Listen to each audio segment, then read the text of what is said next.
Na Prever FM, você começa o dia bem informado. Entrevista. Agora 7h03, voltamos com o primeiro jornal, a nossa entrevista de número 562. Hoje é com a doutora Bárbara Parente Coelho. O assunto é cirurgia bariátrica.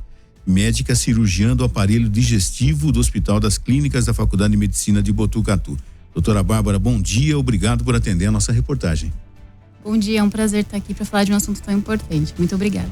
Há quanto tempo existe de fato a cirurgia bariátrica, doutora? Décadas já, né? Já, desde meados da década de 90, tá. 1950, 70, por aí já tinha bastante cirurgia bariátrica no mundo. E quem é que procura um cirurgião para fazer a cirurgia bariátrica? Normalmente é uma questão de estética? Não, normalmente são pacientes que já têm a qualidade de vida prejudicada pela obesidade. Entendi. Então, grande parte das vezes não é indicação estética. Entendi. Ao contrário do que muitas pessoas pensam. Porque de repente você passar por uma cirurgia por questão de estética, se bem que cirurgias plásticas, todas hoje, muita gente né? Passa, né? Passa, né? Mas normalmente é a questão de obesidade mórbida e tal, né? E resolve o caso que foi a procura principal? Então, a obesidade hoje, acho que é importante falar, né? Uhum. Ela é considerada uma doença. A obesidade em si, por si só, né? Até o começo da década de 2010, em 2017, que a Sociedade Americana decidiu considerar finalmente a obesidade como uma doença. Mas desde os anos 90 a gente sabia que ela já se comportava como uma doença porque ela altera o funcionamento do nosso organismo. Entendi. Então, o paciente, quando ele acredita que procura por conta de estética, na verdade, ele já tem uma doença, né? E se ele tiver a indicação de acordo com os critérios, a gente deve indicar a cirurgia quando bem, né, indicada, com acompanhamento. Então, não se trata de uma questão estética, né? É uma questão de saúde mesmo. De saúde. E é uma cirurgia teoricamente simples de ser feita? Não é uma cirurgia simples, né? A gente fala que hoje em dia, com o avanço da tecnologia, a gente tem os grampeadores, né, videolaparoscópicos, o que ajudou muito o cirurgião, né, a trabalhar no intraoperatório, mas não é uma cirurgia simples, né? Qualquer erro da técnica, qualquer, né, detalhe diferente pode causar uma complicação maior no pós-operatório.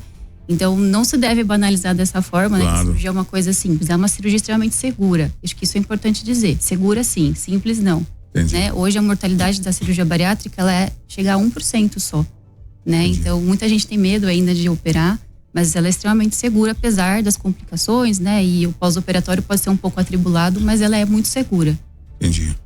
De um modo geral, existe paciente que não é indicado, não é, digamos, como é que eu posso dizer, candidato à cirurgia bariátrica. Ele tem, de repente, a necessidade, mas ele tem alguma comorbidade, alguma coisa que o impede da cirurgia, não? Perfeito. Existem sim as contraindicações, né? Então, as contraindicações formais para a cirurgia bariátrica, então a indicação atual, né, basta ter obesidade, seja ela leve, moderada ou grave, de acordo com a nova resolução, tá? Então, as contraindicações clássicas são paciente gestante, a gente não faz a cirurgia, tá? Por motivos óbvios, claro, né?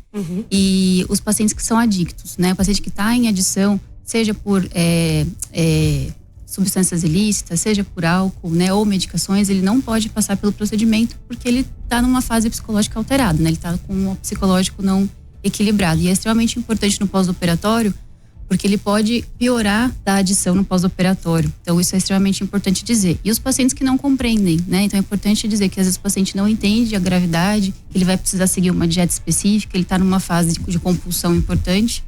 Então, esse paciente a gente não deve operá-lo, tá? Essas são basicamente as indicações clássicas. Pacientes com cognição alterada, né, que não vão conseguir seguir por motivos neurológicos, mas dependendo do caso, com o devido acompanhamento dos familiares, isso pode ser contornado. Mas essas são as contraindicações formais aí. Doutora, só tocou num ponto que eu acho bastante importante, né? O apoio dos familiares, né? Perfeito. Porque você imagina, você está fazendo uma cirurgia que não é estética, que é uma cirurgia para preservar a sua saúde, né? Mas de repente a sua cabeça, mesmo após a cirurgia, vai continuar sendo a cabeça de uma pessoa obesa. Então você vai ter vontade de comer e sabendo que você vai ter restrições agora, né? E a importância de você ter ali uma retaguarda que possa estar te auxiliando, né? Porque o emocional, né? O psicológico é fundamental. Existe um preparo psicológico antes da cirurgia, inclusive, doutora? Com certeza. todo paciente com obesidade, candidato à cirurgia bariátrica, ele passa por uma equipe multidisciplinar. Entendi. Né? Ele não passa só com o cirurgião do aparelho digestivo, ele passa com o nutricionista, passa com o nutrólogo se estiver disponível, endocrinologista, psicólogo, se for necessário, avaliação psiquiátrica também, porque é muito comum esses pacientes terem compulsão alimentar, né? Então, a obesidade não é uma doença simples, ela é super complexa, né? Então, ela tem o fator comportamental, tem o fator genético associado, o fator ambiental, que é a alimentação, mas o fator comportamental é muito importante. Então, no pós-operatório, se o paciente não estiver bem tranquilo da parte comportamental, ou seja, se ele não fez o acompanhamento psicológico adequado, ele não vai conseguir seguir corretamente a dieta e pode voltar a ter compulsões ou trocar a compulsão da comida por outras. Então, isso é muito importante. Tá? Que coisa, né? E a aceitação também, né? Eu preciso fazer a cirurgia, né? Porque senão eu vou correr riscos seríssimos, né, doutora? Perfeito. Hoje a gente sabe que a cirurgia bariátrica, ela aumenta a sobrevida dos pacientes. Entendi. Tá? Então, os pacientes com obesidade, que a gente define quando tem o índice de massa corpórea acima de 30, apesar de ser uma definição simples e com limitações, ela é extremamente prática. E a gente sabe que a partir do IMC de 30, se o IMC aumenta 5 pontos, né, que é uma conta que a gente faz do peso sobre a altura ao quadrado do paciente, se ela aumenta 5 pontos, a mortalidade desse paciente aumenta em cerca de 30% a 40%. Então, a gente está falando de, né, expectativa de vida reduzida aí por uma doença que a gente consegue evitar, que a gente consegue contornar. E a gente percebia antigamente, principalmente dos filmes dos Estados Unidos, né, dos filmes norte-americanos, que a população americana era uma população de obesos, né? De repente é uma realidade do Brasil também, né? A obesidade chegou com tudo no Brasil, de repente você tem os alimentos já prontos, né? As pessoas comem e de repente, mesmo nós temos, vamos falar da realidade de Botucatu, nós temos uma cidade e que se pratica esporte de uma maneira muito interessante. A população de obesos cresceu muito no Brasil, né? Sim, com certeza. Hoje, né, pelas estatísticas do ano passado, 2024, estima-se que cerca de 36% da população brasileira seja obesa. 36%? 36%, é mais de um terço da população. Nossa, gente. Né? Então, quase 70 milhões de pessoas, né? Exatamente. Então, se a gente for pensar que a gente faz cerca de 2020 a 2023, a gente fez em torno de 300 mil cirurgias bariátricas, arredondando aí pelo que a Sociedade Brasileira de Cirurgia Bariátrica traz como dados.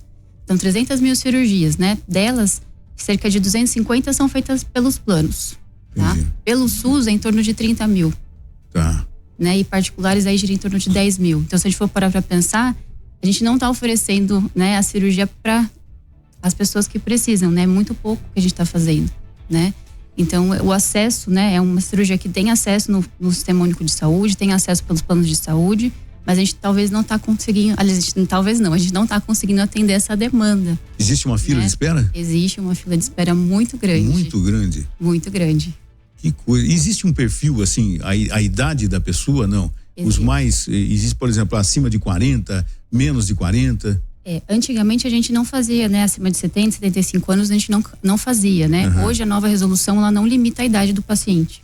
Porque a gente sabe que tem pacientes idosos que têm uma ótima, né, qualidade de vida, que são rígidos e tal. Então a gente não restringe mais pela idade máxima. Pela idade mínima ainda assim. Então, a gente hoje está autorizado a fazer cirurgia bariátrica em pacientes a partir dos 14 anos, né? A partir dos 14, entre 14 e 16, a gente fala que é só obesidade grave, é quando o IMC está acima de 40. De 16 a 18 anos já liberou com os mesmos critérios dos pacientes adultos, né? E quais são as indicações que a gente fala, né? Pela nova resolução. Então, a indicação é o paciente que tem obesidade grave, que é o IMC acima de 40, que antigamente a gente chamava de obesidade mórbida. A gente, nos últimos trabalhos, tem mostrado, né, uma alteração aí da nomenclatura. Os pacientes com obesidade moderada, que seria o IMC entre 35 e 40, tem a mesma indicação do passado, né? Que se você tiver esse peso, esse IMC com comorbidades associadas à obesidade, você já tem a indicação cirúrgica. Agora, o que mudou foi os pacientes com obesidade leve, que antigamente a gente não indicava a cirurgia, né? Que é o IMC entre 30 e 35. Então, esses pacientes ficavam aí em cima do muro. Então, muitas vezes eles ou conseguiam perder peso e voltavam para a eutrofia, o sobrepeso, ou eles acabavam ganhando mais peso e entrando na indicação. Isso era muito ruim, porque a gente sabe que eles já tinham benefício, né, com a cirurgia, já tinha trabalhos mostrando isso, mas ainda não tinha uma resolução formal do Conselho Federal de Medicina, então foi um avanço muito importante, né? Então, para esses pacientes com obesidade leve, eles devem ter pelo menos um dos 8 critérios que o CFM definiu, né? Que é o paciente portador de diabetes, seja quanto tempo for de doença, acho que isso é o mais importante. Antigamente o diabético só era operado quando tinha mais de 2 anos de doença, em acompanhamento com endócrino, com múltiplas falhas terapêuticas. E esse paciente às vezes evoluía com lesão de órgão-alvo, insuficiência renal. Então isso foi um avanço bem importante para os diabéticos, tá? Entendi. Os pacientes com doença renal crônica, associado ao diabetes, né? Quando a doença renal crônica, ela começa precocemente no paciente diabético. O paciente com doença cardiovascular, com lesão de órgão-alvo, principalmente, né, a parte renal, que acaba chamando bastante atenção. Os pacientes com osteoartrose grave, que a grande maioria dos pacientes, parece que não, mas os pacientes têm uma limitação para trabalhar, importante, né, por osteoartrose de quadril, então aquela dor no quadril, dor lombar, né? Então acho que isso foi um avanço importante também. Os pacientes muitas vezes já chegam com essa queixa, tem diminuição do seu, né, da sua qualidade de vida, não consegue trabalhar, às vezes não consegue emprego por conta dessa dor crônica, né? Então é extremamente importante. Pacientes com indicação de transplante, acho que foi um ganho bem importante também. Então, paciente que tem insuficiência renal, tem indicação de transplante renal, por exemplo, a gente percebeu pelos trabalhos que eles têm uma maior recuperação, têm uma melhor recuperação sem complicações quando eles fazem a bariátrica antes. Claro que isso é avaliado em conjunto com a equipe que vai fazer a cirurgia do transplante, enfim. E outras indicações são pacientes com doença gordurosa hepática, né, não alcoólica, já com fibrose, que é a cirrose, né, do paciente com obesidade. Os pacientes com doença do refluxo gastroesofágico, então paciente com doença do refluxo crônica que não tem controle com medicação e que tem indicação cirúrgica para a doença do refluxo, ele não pode fazer a cirurgia do refluxo clássica que a gente fala, né, que é a válvula anti-refluxo, porque a válvula não dura no paciente com obesidade, né, ele perde a válvula logo. Então a indicação formal é a cirurgia bariátrica e hoje foi liberada. Já tinha vários estudos sobre isso, mas agora foi formalizado, tá certo? E por fim, acredito que são esses mesmo. Acho que eu não esqueci nenhum. Normalmente a pessoa que tem o obeso, ele tem problema com refluxo? Grande maioria dos pacientes obesos tem refluxo. É verdade? É verdade, porque eles têm um aumento da pressão intraabdominal. Isso por si só já altera o funcionamento da nossa válvula do esôfago, que é a válvula inferior, que é o esfíncter esofágico inferior. A pressão aumentada já altera o funcionamento dela, né? Então a gente sabe que é extremamente prevalente nessa população. Entendi. E você comentou logo no início a respeito da evolução da cirurgia, né? De que tá, digamos, facilitada para os profissionais agora. E o tempo de recuperação também melhorou para o paciente? Sim, perfeito. A cirurgia videolaparoscópica, né? Antigamente a gente fazia a laparotômica, a gente faz hoje por vídeo. Ela melhora muito a recuperação dos pacientes, né? Então a gente sabe que no primeiro pós-operatório o paciente consegue deambular com auxílio do fisioterapeuta, no segundo também. Tem vários hospitais no Brasil que já fazem a internação dia, então ele opera de manhã e vai embora no final do dia, tá? Pacientes extremamente bem selecionados, né? Claro, não pacientes com comorbidades graves, mas para pacientes selecionados você pode liberá-lo no primeiro dia. Ainda não é muito a nossa realidade no Sistema Único de Saúde, os pacientes já chegam com outras comorbidades piores, né? Mas eu acho que a videolaparoscopia acho que foi um avanço muito importante na bariátrica, com certeza. Mesmo com todas as dificuldades, doutora, quantas cirurgias bariátricas vocês fazem em média por dia aí no HC? Por dia? Por dia não são todos os dias que nós temos cirurgia bariátrica, infelizmente.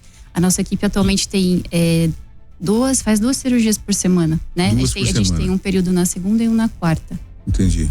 Mas muitas vezes a gente precisa de UTI para essas cirurgias, porque são pacientes com comorbidades graves, né? Como apneia grave, doença cardiovascular avançada, que então somente o leito simples não contempla o que ele precisa.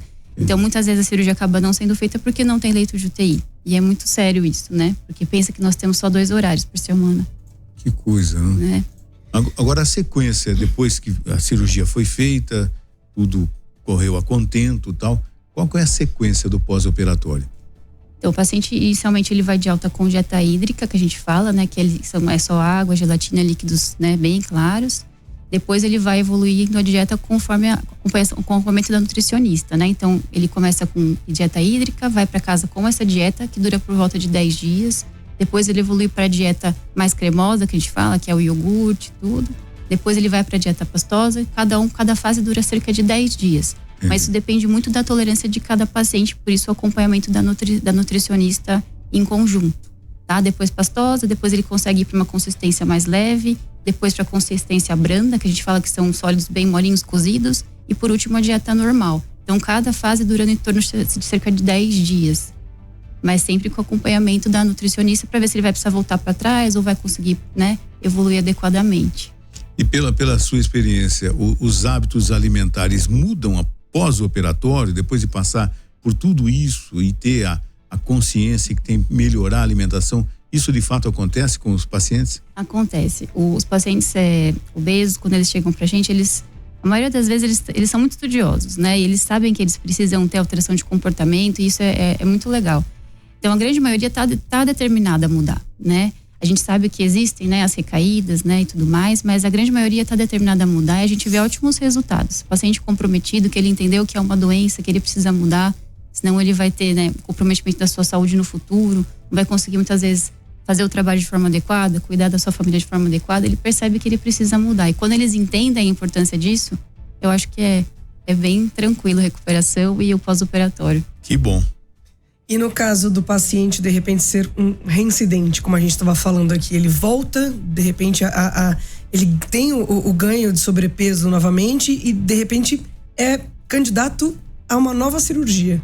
Perfeito. Isso existe? Existe, Nossa. Existe sim. Então a gente chama de recidiva, né? A gente falava reganho antigamente, mas o termo correto é recidiva do peso. Quando ele volta a ganhar mais de 20% do que ele perdeu no pós-operatório. Isso infelizmente acontece, não é impossível, né? Nos primeiros anos de cirurgia o paciente perde muito peso. A partir dos 5, 10 anos, se ele não se policiar, ele volta a ter o ganho de peso. Então o que a gente pode fazer? Hoje a gente tem um grande arsenal, né? Que são as medicações anti-obesidade, né? A semaglutida, a tizepatida, que ajudam muito o paciente que tem o reganho de peso. Se ele volta a fazer o tratamento correto, com a terapia comportamental, a psicóloga, com o auxílio das medicações anti-obesidade, ele pode perder o peso novamente e voltar para a eutrofia, né? No máximo sobrepeso. Ou, se esse paciente, mesmo com a medicação anti-obesidade, não conseguir perder peso e ter uma qualidade de vida normal, ele pode ser submetido a um procedimento revisional, que a gente fala, que seria uma nova cirurgia bariátrica, digamos assim. E essas cirurgias revisionais, na nova resolução, também foram atualizadas, né? Eles liberaram alguns procedimentos que estavam em estudos, mas já tinham bons resultados. Então, a cirurgia revisional, ela é sim possível. Claro que ela não deve ser a primeira opção, né? Você deve associar, né, a terapia comportamental, a medicação, e se nada der certo, você pode propor a cirurgia revisional. Isso existe sim, tá? São procedimentos mais complexos, e o paciente precisa entender que, né, talvez seja a última oportunidade que ele tenha de ter uma melhor qualidade. Não vai haver uma terceira, né? Perfeito. Mas a maioria acaba tendo uma vida normal depois da cirurgia, muda os hábitos, condicionamento físico, isso tudo muda, né? Isso, tem que mudar tudo. Tem que mudar tudo. A grande maioria, eles têm um grande comprometimento. Acho que não é a maioria que tem a recidiva. A maioria fica bem depois da cirurgia. Eu gosto de trabalhar com esses pacientes, acho que é bem satisfatório, assim. Eles são pacientes incríveis, são muito gratos. Eu imagino depois, né? O pós-operatório, depois de um tempo, quando eles vão até o consultório, procuram a doutora Bárbara, a equipe e tal, e vocês também percebem que de fato ele está seguindo o caminho dele de uma forma diferente, né? Sim, com qualidade de vida, isso, né? Consegue trabalhar de forma adequada, cuidar da sua família, se cuidar, porque as pessoas não entendem que, né, quem vive com obesidade tem uma série de restrições, né? E tem um impacto econômico para a pessoa, impacto social importante, e eu acho que é isso importante a gente ressaltar, né? Não se trata de estética, se trata de qualidade de vida e de saúde. E acaba sendo um alerta também para a própria família, porque às vezes, e não é incomum, uma pessoa obesa, a família toda ser obesa, né? E aí, vão fazer a cirurgia, né, para a família toda? É muito comum. Faz o pacote. É mesmo, é muito comum. É muito comum. Na mesma família é muito comum vários membros serem obesos, né? Por questões ambientais, né? Claro. Acabam comendo as mesmas coisas, têm os mesmos hábitos de vida, e isso é herdado, né? Claro que tem um componente genético também, mas a gente sabe que o componente ambiental é extremamente importante. E normalmente os pacientes falam, minha mãe já operou e agora eu vou operar. Então é muito comum vários membros da mesma família ou a família toda às vezes operar. Que coisa interessante. Mas é claro que isso pode ser evitado, né? Se a pessoa se policiar antes de evoluir com obesidade, mas é muito comum, não é incomum não. E tá tudo bem também, a gente consegue contornar. Existem tipos diferentes de cirurgia para emagrecimento, digamos assim, né? E indicações diferentes também, porque eu sei que existe redução do estômago, tem colocação de anel, enfim, ainda existe esse tipo de coisa? Perfeito. Existem várias modalidades, né, da cirurgia bariátrica, né? As mais indicadas atualmente é a gastrectomia vertical, que é o famoso sleeve que a gente fala, que é manga em inglês. e o bypass gástrico, né? Que é quando a gente faz uma derivação com o intestino. Então são as cirurgias clássicas mais indicadas atualmente são essas. A banda gástrica a gente não faz mais, né? E tem várias cirurgias super desabsortivas, como a discopinário, que também não são mais indicadas, porque elas têm muitas complicações. Então essas duas cirurgias são as principais. E a gente deve individualizar a indicação para cada paciente. Por exemplo, a gastrectomia vertical, ela não deve ser indicada para o paciente com doença do refluxo. Então no pré-operatório é ideal que a gente faça o diagnóstico, né? Porque o paciente que faz a gastrectomia vertical, ele piora do refluxo, né? Porque quando a gente faz essa cirurgia, a gente mexe na válvula anti-refluxo que o paciente já tem, que é deficiente, porque ele já é obeso, e a gente cria um ambiente de alta pressão. Então a gente faz um grampeamento, né? Só tentando exemplificar, né? A gente faz um grampeamento e o estômago vira um tubinho, né? E a parte do corpo do estômago, a parte maior, a gente tira. Então a gente tira cerca de 70%, 80% do estômago do paciente e vira um cano. Só que no final desse cano a gente tem o pilório, que é um músculo. Então você cria um ambiente de alta pressão num paciente com refluxo. Então ele piora desse refluxo. Além de você alterar, né, os mecanismos da válvula anti-refluxo dele no procedimento. Então, os pacientes com refluxo não devem fazer essa cirurgia porque eles vão piorar. E os pacientes com indicação do bypass, que quando a gente joga o intestino lá em cima e faz a anastomose, né? Eles são classicamente os pacientes diabéticos, né? Porque o principal mecanismo aí que melhora o diabetes é a liberação de alguns hormônios intestinais, né? Que são os peptídeos que a gente fala, e principalmente os GLP-1, que vai atuar tanto no pâncreas quanto na resistência insulínica e na saciedade. Então, é extremamente indicada para os diabéticos, o bypass gástrico. Então, o bypass gástrico deve ser indicado para os pacientes com refluxo, para os pacientes diabéticos. Os outros pacientes que são portadores de hipertensão arterial somente, por exemplo, a apneia do sono, você está autorizado a indicar a gastrectomia vertical, não teria problema. Mas deve ser sempre individualizado o tratamento para ver qual que vai ser o foco para aquele paciente. Então, a doença principal dele é o diabetes? Não. A queixa principal dele é o refluxo? É um paciente jovem? É um paciente idoso? Então, os pacientes com obesidade grave, a tendência atualmente é fazer a gastrectomia vertical, mas ainda não é um consenso. Então, você deve avaliar caso a caso. Tá? Não é uma cirurgia para todo mundo, né? Cada caso tem que ser estudado. Qual que é o caso mais comum, doutora? Quando procura para fazer uma cirurgia bariátrica, qual é o caso mais comum? Mais comum? Olha, atualmente a gente tem muito paciente jovem procurando. Pacientes de 20, 30 anos estão procurando a cirurgia mais cedo. Talvez por mais acesso à informação, né? Os pacientes com idade mais avançada, 40, 50, 60 anos, ainda são um pouco resistentes para procurar. E quando eles procuram, normalmente eles já têm o diabetes associado ou uma doença cardíaca mais avançada. Os pacientes jovens que eu vejo atualmente, eles procuram já sem comorbidades importantes. Então, a grande maioria desses pacientes jovens, a gente consegue fazer a gastrectomia vertical, né? Porque eles não têm nenhuma comorbidade importante como diabetes, ou às vezes não tem nem refluxo ainda, mas já tem critério de cirurgia bariátrica. Agora, os pacientes mais velhos, a gente vê que já tem hipertensão, diabetes, doença hepática, então para eles a gente acaba indicando mais o bypass gástrico mesmo. Mas acho que depende muito da faixa etária que a gente está falando. Entendi. Agora, passou por uma cirurgia bariátrica, tem a questão do acúmulo de pele, né? Perfeito. Que emagreceu bastante e tal. Então, quer dizer, terá que passar por outras cirurgias que não a bariátrica. Sim, a cirurgia pós-bariátrica, né, a cirurgia plástica pós-bariátrica, ela é extremamente procurada, né, no Sistema Único de Saúde.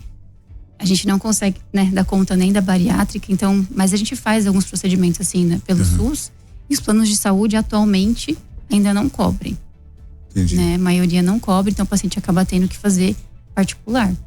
Entendi. Tá, então é um problema sim, tá, mas é uma questão que tem que ser conversada aí, mas realmente a grande maioria dos planos não cobre e é uma queixa do paciente, né? E não tem outra forma, né? Tipo, só a academia não vai, o acúmulo de pele não tira, né? Não, é só ressecção cirúrgica mesmo, infelizmente.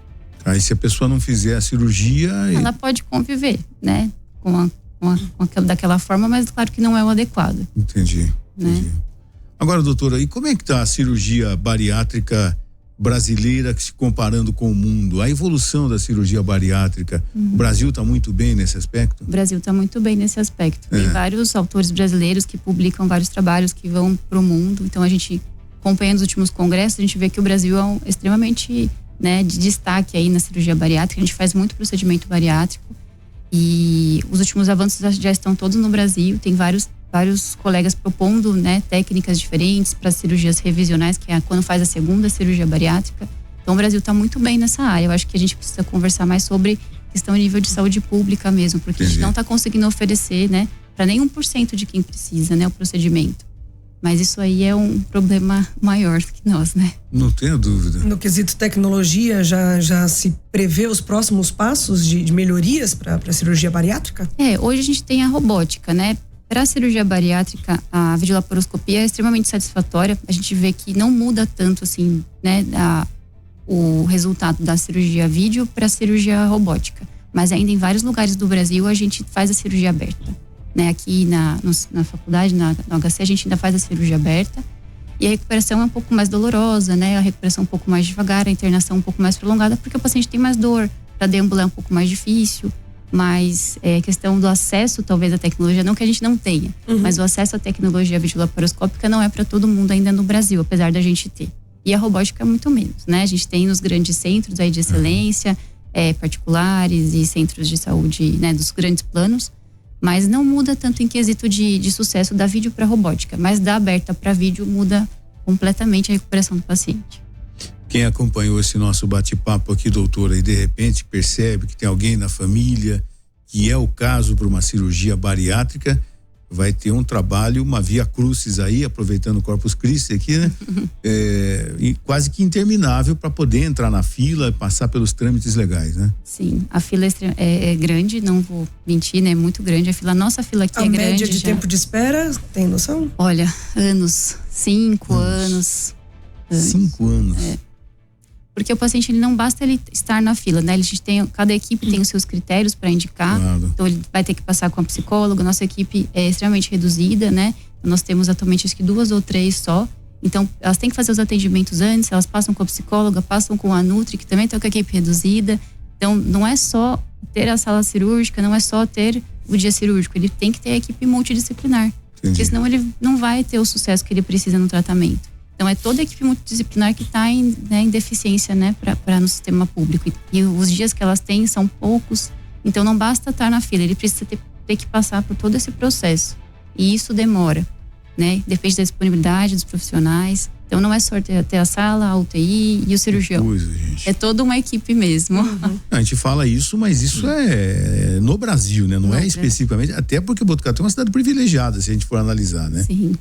A saúde aqui eu acho que é muito boa. Eu não sou daqui, eu vim, né, eu tô há 12 anos aqui, mas eu acho que a saúde aqui é excelente. Não tenha dúvida, mas a gente lamenta, né, que as autoridades, que o governo, independente do governo atual, do passado, que não deem a devida atenção. Às vezes a gente perde tempo com tanta coisa que não é prioritária, né, e a saúde que é prioritária.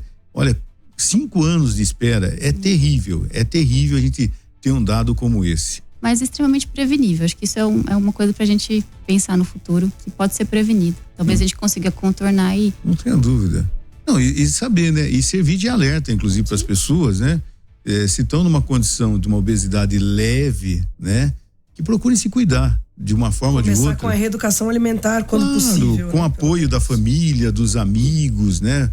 Procurar, de repente, uma academia, um grupo de amigos, se socializar, como o Dr. Rodrigo Gibim, que é o médico do esporte que participa toda segunda, que fala, a socialização ajuda você também. De repente começa um grupo de corridas e caminhadas, se eu não quero correr, eu vou caminhar, né? Daí você vai perceber que a sua saciedade vai diminuir, né? Perfeito. Enfim, vai começar a cuidar da vida para evitar a cirurgia, né, doutora? Exatamente, acho que você, né, se relacionar com pessoas que tem a mesma condição que você percebe que não é só você que está daquela forma, que tem outras pessoas com a mesma, né, estão lutando a mesma batalha que você. Então acho que você se associar com pessoas é extremamente importante para recuperação. Tem os grupos, né, de bariátrica, claro. A gente sabe que lá no HC a gente tem os grupos, então os pacientes trocam experiências entre eles, acho que é extremamente importante isso. Olha, eu passei por isso, eu também estou passando, então essa troca é extremamente importante. E hoje a gente tem tecnologia, né, então a sociedade brasileira, ela fornece hoje um aplicativo, que é o Body Life, que o paciente tem acesso a várias informações, né? Você pode baixar no celular, você consegue ver como que é o pós-operatório, como que é a dieta, você tem várias informações ali na palma da mão hoje em dia, e de uma fonte confiável, né? Que é a Sociedade Brasileira de Cirurgia Metabólica e Bariátrica. Então, eu sempre passo para os pacientes, olha, baixa o aplicativo, dá uma olhada lá, você vai ter algumas dúvidas, depois a gente conversa de novo, para ele não ficar refém só da sua consulta, ele consegue ter acesso a uma informação de qualidade, e não uma informação, né, em qualquer rede, tá? Então, ele tem uma informação direto da fonte, que é a Sociedade Brasileira. Qual que é o aplicativo? BodyLife. BodyLife. Então, você que está acompanhando o primeiro jornal, BodyLife, você tem todas as informações e você vai poder tirar dúvidas, inclusive, né? Às vezes tem alguma dúvida que, de repente, numa consulta você não conseguiu tirar e nesse BodyLife vai aparecer a oportunidade de você tirar essas dúvidas, né? Doutora Bárbara, muito obrigado por ter aceitado o nosso convite, né? Nós conversamos aqui com a doutora Bárbara Parente Coelho, ela é cirurgiã bariátrica do aparelho digestivo, a cirurgiã do aparelho digestivo e do Hospital das Clínicas da Faculdade de Medicina de Botucatu. Muito esclarecedora, muito obrigado, doutora. Eu que agradeço. 7h34. Você ouviu Primeiro Jornal Previr FM.